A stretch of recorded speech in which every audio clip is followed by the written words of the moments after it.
В ближайшие дни в Северной Осетии потеплеет, осадки прекратятся, снега не ожидается. На смену холодному антициклону уже спешит теплый атлантический воздух. Из-за этого температура воздуха начнет повышаться.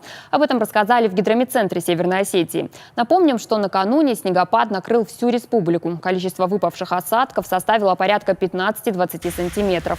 Синоптиков неожиданный снегопад не удивил. Это обычное явление для первых дней марта. Сегодня, по их прогнозу, последний морозный день, хотя теплая весна не наступит стремительно. На этой неделе столбик термометра может подняться до 12 градусов тепла. Но недооценивать уходящую зиму не стоит.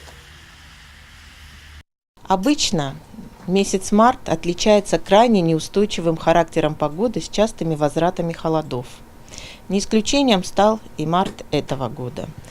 В настоящее время погода на территории нашей республики определяется влиянием холодного сибирского антициклона с северо-востока. Именно он принес на территорию нашей республики холодные арктические воздушные массы.